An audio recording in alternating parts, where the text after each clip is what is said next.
Good morning all of you. आप सभी का बीएससी सेकेंड ईयर की केमिस्ट्री क्लास में आपका स्वागत है। आज हमारा टॉपिक है धातु अमोनिया विलयन। ठीक है। इससे पहले हमने अमोनिया के जनरल कैरेक्टर्स के बारे में पढ़ा था कि अमोनिया क्यों हम एक विलायक के रूप में काम ले सकते हैं, तथा उसके बाद में हमने NH3 में होने वाली केमिकल रिएक्शंस पढ़ी थी, जिसमें अपन ने पहली थी प्रोटॉन ग्राही के रूप में अमोनिया, दूसरी थी अमोनीकरण अभिक्रिया, देन अमोनी अम्ल सार अभिक्रियाएं, चौथी अपन ने पढ़ी थी इसके अंदर अवक्षेपण अभिक्रिया। ठीक है। और पांचवी पढ़ी थी अपन ने अमोनिया अपघटन। छठी प्रकार की अभिक्रिया थी अपनी संकर या जटिल यौगिकों का निर्माण। सातवीं थी अपनी रेडॉक्स अभिक्रिया। और अब पढ़ रहे हैं अपन धातु अमोनिया विलयन। ठीक है, कि धातु अमोनिया सॉल्यूशन कैसे बनता है, क्या होता है धातु अमोनिया विलयन। वे धातुएं जिनकी आयनन ऊर्जा व उर्ध्वपातन ऊर्जा, ठीक है, एक तो आयनाइजेशन एनर्जी व सेडिमेंटेशन एनर्जी कम हो तथा उनकी विलायकन ऊर्जा अधिक हो। ठीक है, वे NH3 के साथ मिलकर क्या बनाते हैं, धातु अमोनिया विलयन। एक बार फिर से देखते हैं कि वे धातुएं जिनकी एक तो आयनाइजेशन एनर्जी और सेडिमेंटेशन एनर्जी तो कम हो, लेकिन सॉल्युबिलिटी की एनर्जी क्या हो, ज़्यादा होती है। ठीक है, उनको वह धातुएं क्या करती है, अमोनिया के साथ मिलकर क्या बनाती हैं, धातु अमोनिया विलयन। इन धातुओं का उच्च इलेक्ट्रोड विभव होता है। ठीक है, इनका इलेक्ट्रोड पोटेंशियल हाई होता है। इस श्रेणी के अंतर्गत सार तथा सार्य मृदा धातु आती है, Be व Mg को छोड़कर, क्योंकि Be व Mg अमोनिया के साथ मिलकर ये चीज जो कैरेक्टर्स होते हैं धातु अमोनिया विलयन बनाने के लिए धातु के, वो इनके अंदर सुटेबल नहीं होते, जो NH3 के साथ धातु अमोनिया विलयन बनाती हैं। Al तथा Eu इसके अंदर प्रमुख हैं। अब है धातु अमोनिया विलयन के लक्षण, ये क्या क्या कैरेक्टर्स होते हैं या फिर क्या क्या इसके बेनिफिट्स हैं। धातु अमोनिया विलयन सदैव नीले रंग का होता है, चाहे कोई भी धातु उसमें उपस्थित हो। अवशोषण स्पेक्ट्रा भी समान होता है, जो एब्जॉर्प्शन स्पेक्ट्रम है इसका, ठीक है, वो इक्वल होता है। और ऑलवेज किस कलर का होगा, ये नीले कलर का।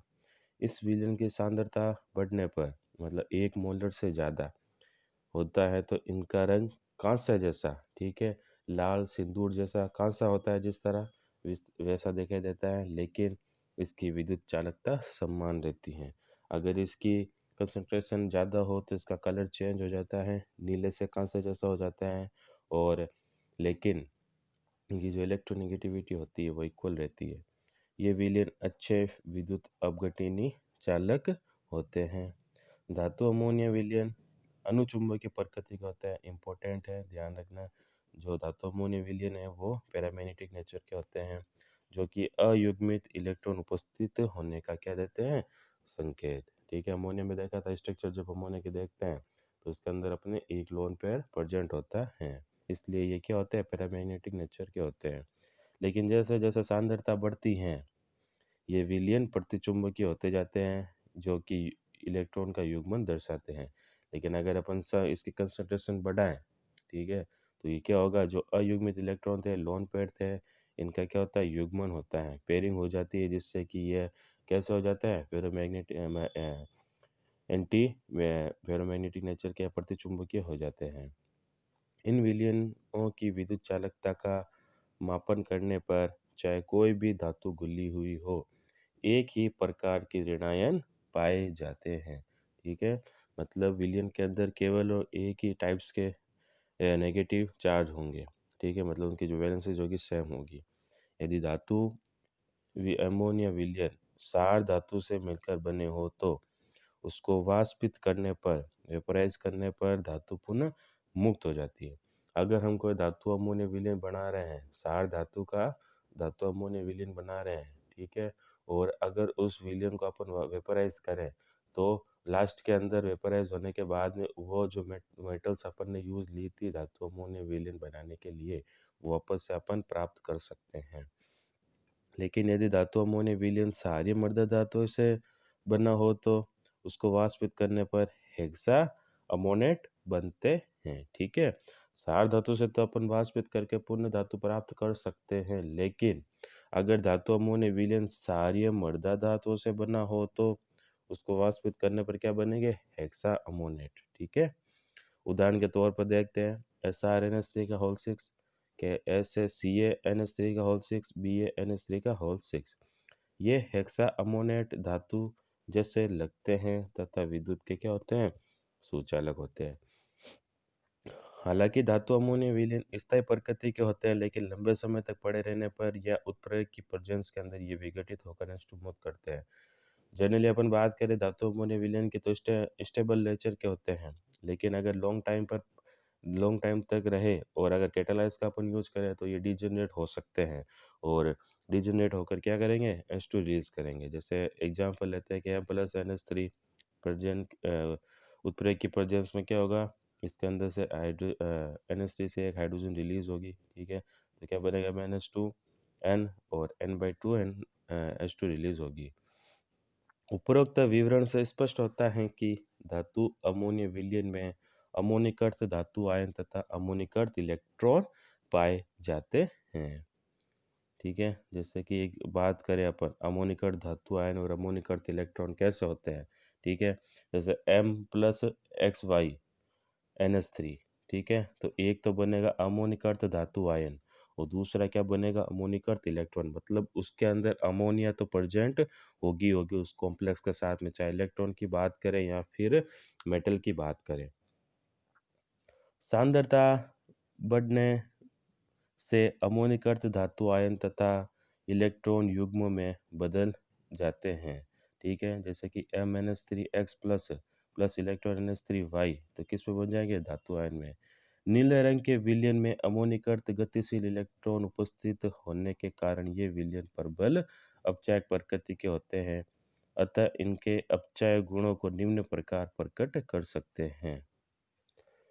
नेक्स्ट टॉपिक है अपना अम्ल सार अनुमापन, जो कि इस यूनिट का आखिरी टॉपिक है। ठीक है, इस यूनिट को अपन ने 3 पोर्शंस के अंदर स्टडी किया था, जिसके अंदर पहले कंसेप्ट में अपन ने एसिड बेस की थ्योरीज पढ़ी थी। दूसरे में अपन ने अमोनिया और नॉन सॉल्वेंट के बारे में पढ़ा था। ठीक है, अब तीसरा है एसिड बेस टाइट्रेशन, रेडॉक टाइट्रेशन और थ्योरीज ऑफ इंडिकेटर। ठीक है, अम्ल सार अनुमापन किसी पदार्थ या विलयन में उपस्थित विशिष्ट अवयव की मात्रा को रासायनिक विधि द्वारा ज्ञात करना क्या कहलाता है, मात्रात्मक विश्लेषण। ठीक है, क्वालिटेटिव एनालिसिस या क्वांटिटेटिव एनालिसिस। मात्रात्मक विश्लेषण दो प्रकार का होता है, भारात्मक विश्लेषण और आयतनात्मक विश्लेषण, gravimetric analysis and volumetric analysis. भारात्मक विश्लेषण में अवयव को पहले क्या कर दिया जाता है, अवक्षेप में बदला जाता है, फिर उसे तौलकर भार ज्ञात किया जाता है। जबकि किसकी किसी सांद्रता ज्ञात सांद्रता वाले विलयन की सहायता से अज्ञात विलयन की सांद्रता ज्ञात की जाती है तो उसे क्या कहते हैं, आयतनात्मक विश्लेषण या टाइट्रेशन। जैसा कि अपन जनरली लैब में करते हैं टाइट्रेशन, वो किसके अंदर आएगी, आयतनात्मक विश्लेषण से। मतलब एक नॉन कंसंट्रेशन के सॉल्यूशन की हेल्प से अननोन कंसंट्रेशंस की रीडिंग फाइंड आउट करते हैं, फिर है तो उसकी नॉर्मिटी या मोलरिटी ज्ञात करते हैं। ज्ञात सांद्रता वाले विलयन को क्या कहते हैं, स्टैंडर्ड सॉल्यूशन या मानक विलयन, जिसके निश्चित आयतन के साथ क्रिया करने वाले अज्ञात पदार्थ के आयतन का निर्धारण किया जाता है, जिसे क्या कहते हैं, अनुमापन। अनुमापन मुख्य रूप से 4 प्रकार का होता है। अम्ल सार अनुमापन, जिसे अपन क्या कहते हैं, उदासीनीकरण रिएक्शन अनुमापन या फिर न्यूट्रटाइटेशन। ठीक है, इसके अंदर जब एसिड बेस रिएक्शंस के कंप्लीट हो जाती है तब हमें रीडिंग मिलती है, मतलब उस सॉल्यूशन का रंग गुलाबी, हल्का गुलाबी हो जाता है। जैसे कि NaOH और ऑक्जेलिक एसिड के मध्य जब अपन टाइट्रेशन करें और हमारी रीडिंग जब आती है, ठीक है, तो जब वो एसिड बेस रिएक्शंस कंप्लीट होगी तब वो सॉल्यूशन अपने कलर चेंज कर देगा इंडिकेटर की प्रेजेंस में। सेकेंड है अपना ऑक्सीकरण अपचयन अनुमापन। इसमें एक पदार्थ का ऑक्सीकरण तथा दूसरे का क्या होता है, अपचयन। जैसे KMnO4 के 2Cr2 7 की क्रिया FAS के साथ करवाने पर। तीसरा अपना है ऑक्सीकरण अनुमापन, जिसके अंदर AgNO3 व NaCl के बीच में होती हैं। और चौथा है संकुल मितीय अनुमापन, कॉम्प्लाइजेशन टाइट्रेशन, जिसके अंदर EDTA के साथ Na2CO3 की रिएक्शंस होती है। ठीक है, इसमें अपन जल की कठोरता के अंदर इसकी अनुमापन करते हैं। अब स्टार्ट करते हैं अपन अम्ल सार अनुमापन। वह अनुमापन जिसमें अम्ल व सार क्रिया कर लवण व जल बनाते हैं क्या कहलाते हैं? अम्ल सार अनुमापन। ठीक है, यह दो प्रकार का होता है, एक अम्लमिति अनुमापन, दूसरा होता है सारमिति। एक तो होता है एसिडिक टाइट्रेशन और एक होता है बेसिक टाइट्रेशन। जब ज्ञात सांद्रता वाले सार की सहायता से किसी अम्ल की सांद्रता का निर्धारण किया जाता है या अनुमापन किया जाता है, ठीक है, तो क्या उसे क्या कहते हैं? अम्लमिति अनुमापन। ठीक है, मतलब ज्ञात सांद्रता वाले सार की सहायता से। अम्लमिति अनुमापन में तो ज्ञात सांद्रता वाला सार कहाँ मिलेंगे, ठीक है, और किसी भी अम्ल की सांद्रता का निर्धारण अपन टाइट्रेशंस के थ्रू करते हैं, तो उसे क्या कहते हैं? अम्लमिति अनुमापन। सारमिति अनुमापन क्या है? जब ज्ञात सांद्रता वाले अम्ल की सहायता से, ठीक है, किसी सार की सांद्रता का निर्धारण किया जाता है, तो वह क्या कहलाता है? सारमितीय अनुमापन कहलाता है। ठीक है, अम्ल व सार की प्रबलता के आधार पर अम्ल सार अनुमापन निम्न 4 प्रकार का होता है। ठीक है, कंसंट्रेशन की बेसिस के ऊपर अगर हम बात करें तो एसिड बेस जो टाइट्रेशन है वो 4 प्रकार की होगी, जिसके अंदर पहली है प्रबल अम्ल प्रबल सार के मध्य, दूसरी होगी प्रबल अम्ल व दुर्बल सार के मध्य अनुमापन, तीसरा है दुर्बल अम्ल व प्रबल सार के मध्य अनुमापन, और चौथा है दुर्बल अम्ल व दुर्बल सार के मध्य अनुमापन, जो अपन अपने अगले लेक्चर्स के अंदर विस्तार से समझेंगे। Thank you so much.